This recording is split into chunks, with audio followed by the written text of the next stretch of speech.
بسم اللہ الرحمن الرحیم۔ اللہ دیاں لکھ تریفاں تے نبی مکرم تے لکھاں کروڑوں درود و سلام۔ اس تو بعد میں ایک بڑے خاص نقطے تے 2-4 منٹ گل کر کے اپنی بات چیت نو وائنڈ کروں گا۔ بہت سارے لوگوں نے پہلے بھی پوچھا کہ یہ پیر پکڑنے کے لیے کیا علامات ہونی چاہیے، کیا اس کی خصوصیات ہونی چاہیے، کیا اس کی خوبی ہونی چاہیے۔ تو میں اس کو مختصر بیان کروں گا کہ حضرت با یزید بستامی رحمۃ اللہ علیہ نے فرمایا ہے کہ 5 چیزیں جو ہے نا، جب آپ کسی کی بیعت ہونا ہو تو 5 چیزیں اس آدمی میں ہونی ضروری ہے۔ نمبر 1، وہ شریعت کا پابند ہو، شریعت محمدی سنت محمدی کا وہ پابند ہو۔ نمبر 2، وہ اسلام کا جو بیسک نالج ہے، جو بنیادی چیزیں، جو روز مرہ چیزیں ہمارے استعمال میں ہیں، ہمارے معاملات ہیں، ہمارے مسئلے مسائل روز مرہ میں چھوٹے مسائل ہیں، ان کے بارے میں اس کا نالج ہو۔ 3 نمبر، کوئی بھی وہ ایسی چیز کا مستقل عادی نہ ہو جو شریعت کے منافی ہو، ٹھیک ہے۔ چوتھے نمبر پہ وہ کسی قسم کا بھی نشہ نہ کرتا ہو۔ یہ 4 چیزیں ہیں جو بہت ضروری ہیں۔ میں اس کو دوبارہ رپیٹ کرتا ہوں۔ سب سے پہلے شرع محمدی کا وہ پابند ہو۔ نمبر 2، اسلام کا جو بیسک نالج ہے، جو بنیادی چیزیں ہیں، ان کے بارے میں اس کا علم ہونا ضروری ہے۔ نمبر 3، وہ کسی بھی ایسی چیز کو عادتاً استعمال نہ کر، اس کی عادت میں کوئی ایسی چیز ہو جو شرع سے متصادم ہو، شرع سے وہ ٹکراتی ہو، شرع کے خلاف ہو، سنت نبوی کے خلاف ہو۔ اور ایک چیز یہ ہے کہ وہ سید ہو، نشہ بھی نہ کرتا ہو۔ یہ 4-5 چیزیں ہیں۔ تو با یزید بستامی رحمۃ اللہ علیہ نے فرمایا کہ 4 چیزیں تو ضروری ہے۔ اگر وہ سید ہو تو زیادہ بہتر ہے، اگر سید نہ بھی ہو تو یہ 4 چیزیں جو ہے اس میں لازماً موجود ہونی چاہیے۔ جس آدمی میں یہ چیز موجود نہیں ہے اس کو آپ پیر نہیں پکڑ سکتے، نہ وہ پیر بننے کے قابل ہے، کیونکہ اللہ پاک نے فرمایا کبھی جاہل آدمی میرا ولی نہیں ہو سکتا، اور حدیثیں بھی موجود ہیں۔ اور امام باقر رضی اللہ تعالیٰ جو نبی پاک کی آل اولاد ہے، انہوں نے فرمایا اگر کوئی آدمی شرع سے متصادم ہو، شرع کا پابند نہ ہو، تو آسمانوں پہ بھی اڑ رہا ہو، تو صرف وہ ولی شیطان ہو سکتا ہے، ولی رحمان نہیں ہو سکتا۔ ان سے بڑی بات کوئی نہیں ہے، کیونکہ وہ جو جتنے صحابہ ہیں وہ در والے ہیں، اور جتنے اہل بیت ہیں نبی کی آل ہے وہ گھر والے ہیں۔ گھر والوں کی بات کو گھر والوں سے زیادہ بہتر کوئی نہیں سمجھتا، اور گھر والوں کی بات، نبی کی بات گھر والوں سے زیادہ اچھے انداز میں، بہتر انداز میں کوئی نہیں سمجھا سکتا، اور گھر والوں سے زیادہ کسی کی بھی بات وزن والی نہیں ہو سکتی۔ آج کل تو ایسے لوگوں نے کہا بس جی بیعت ہو جاؤ، یہ کرو وہ کرو۔ میں پہلے ایک بات اور آپ سے عرض کرنا چاہتا ہوں کہ یہ بیعت ہونا ہر آدمی کے لیے لازمی نہیں ہے۔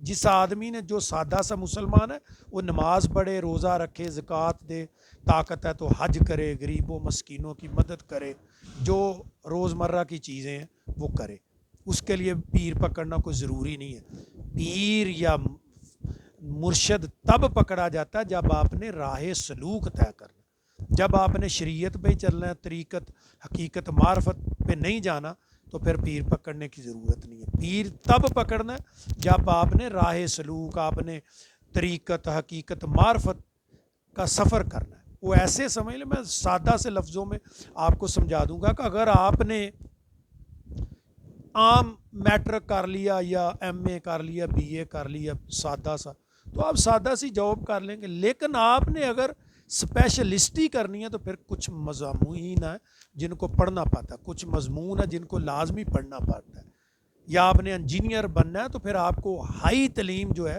وہ لازماً پڑھنی پڑے گی۔ تو اگر آپ نے ایک ڈپلوما ہولڈر بننا تو وہ تو 1-2 سال کا کیس ہے، وہ 2 سال میں آپ ہو سکتے ہیں۔ اس طرح ہر آدمی کے لیے پیر پکڑنا ضروری نہیں ہے. پیر تب پکڑو جب آپ نے دین میں انجینئرنگ کرنی ہے، جب آپ نے روحانیت سیکھنی ہے، جب اللہ کے رستوں پہ چلنا ہے، اللہ سے ملاقات کے آپ مشتاق ہیں، نبی پاک مشتاق ہیں، روح کی جو راز ہیں، جو اللہ کے راز ہیں، جو اس کائنات کے راز ہیں، جب ان کو جاننے کا آپ میں شوق ہو، روحانیت کو جاننے کا آپ کے اندر شوق ہو، آپ مشتاق ہو، تو تب جا کے یہ پیر فقیر پکڑیں. ورنہ پیر فقیر یہ نہیں ہے پکڑ لو آپ، نہ پیر کو پتہ نمازیں کتنی، اس کی رکعتیں کتنی ہیں، نہ وہ اس کو نہیں پتہ تو وہ آپ کو کیا بتائے گا. اس لیے سلطان باؤ صاحب نے فرمایا کہ علم و بات جو کرے فقیری کافر مرے دیوانہ. جس آدمی کے پاس علم نہیں وہ تو کفر کی گہرائیوں میں جا گرتا ہے. جب آپ نے ایک جگہ جانا ہے، آپ کو رستے کا ہی نہیں پتہ، گاڑی چلانے کا نہیں پتہ، اشاروں کا نہیں پتہ، آپ کو جو رولز ہیں روڈ پہ چلنے کے اس کا ہی نہیں پتہ، تو آپ نے کیا کرنا؟ اگر آپ نے لیڈ کرنا ہے تو پھر آپ کے لیے کچھ نہ کچھ پڑھنا، علم جو بیسک ہے وہ ضروری ہے، جو میں نے چیزیں ابتدا میں آپ کو بتا دی ہیں. تو باقی لوگوں نے تو ایک ڈونگ بنایا پیسے کمانے کا، آجو جی پیر ہو جو، بیت ہو جو، پیر کا بیٹا جو ہے اس کے آگے جو مریدوں کے بیٹے وہ اس کے مرید، وہ اس کے مرید. یعنی ایک یہ سلسلہ جو ہے وہ ایسے نہیں ہے، یہ اس میں تو قابلیت ہے. یہ تو نہیں ہے ایک کبھی دنیا میں ہوا ایک باپ انجینئر ہے، اس کا بیٹا انجینئر ہی ہوگا چاہے اس کو پڑھنا نہیں آتا. ایسے کیسے ہوتا ہے؟ ہاں تب بھی وہ انجینئر بنے گا، لیکن اس کے لیے کچھ ایزی ہو جائے گا کیونکہ اس کا باپ انجینئر ہے، وہ اس کو بہتر گائیڈ کرے گا، وہ انجینئرنگ کرنے میں آسانی سے اس ٹارگٹ کو وہ اچیو کر لے گا.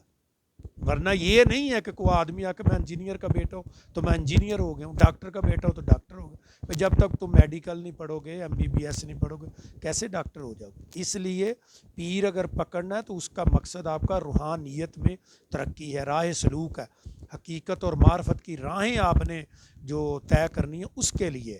کہ ایک جو مسافر ایک رستے سے گزر چکا ہے وہی آپ کو گائیڈ کر سکتا ہے کہ اس راستے میں کھڈے ہیں، اس راستہ اونچا نیچا ہے، یہ خطرناک رستہ ہے، اس کو میں دن کو سفر کرو رات کو مت کرو، ایسے وہاں رکنا ہے، ایسے چلنا ہے، وہاں رول ہے، یہ ہے، جو کچھ ہے وہ بتا سکتے. ایک آدمی کو خود ہی نہیں پتہ، ایک آدمی کو یہ نہیں پتا کہ شاہ کی رکعتیں کیا ہے تو وہ معرفت کیا کرے گا؟ معرفت تو چوتھی سیڑھی ہے. پہلی سیڑھی ہے شریعت، دوسری سیڑھی ہے طریقت، تیسری سیڑھی ہے حقیقت، چوتھی سیڑھی ہے معرفت. کبھی ایسا ہوا ہے کوئی آدمی مکان پہ چڑھنے کے لیے پہلی نیچے سے چھلانگ لگائے اور چوتھی پانچویں سیڑھی پہ جا کے قدم رکھے؟ نہیں، پہلے ہی ہوتا ہے سٹیپ بائی سٹیپ. جس آدمی نے شریعت تک رہنا ہے، سادہ مسلمان رہنا ہے، وہ شریعت پہ عمل کرے، نماز روزہ حج زکوٰۃ جو چیزیں ہیں صدقہ خیرات جو دے. بس جس نے راہ سلوک معرفت کی منزلیں طے کرنی ہے وہ پیر پکڑے. اور میں نے علامات آپ کو پہلے بتا دی ہیں کہ یہ 5 علامات ان میں ہونا ضروری ہے. اللہ پاک آپ کو بھی مجھے بھی صحیح سمجھنے کی توفیق عطا فرمائے اور میرے لیے دعا کریں. اللہ پاک آپ کو بھی خیر و عافیت سے رکھے، مجھے بھی اپنا اور اپنے ارد گرد کے ماحول کا، اپنے عزیز و اقارب کا، اپنے دوستوں کا، ہمسایوں کا خیال رکھے. اللہ پاک آپ سب پہ کرم کرے، آپ سب کا حامی و ناصر ہو. آخر دعوانا ان الحمدللہ رب العالمین والصلاۃ والسلام علی سید المرسلین ورحمۃ للعالمین. الصلاۃ والسلام علی اشرف الانبیاء. الصلاۃ والسلام علیک یا رحمۃ اللہ العالمین. السلام علیکم ورحمۃ اللہ.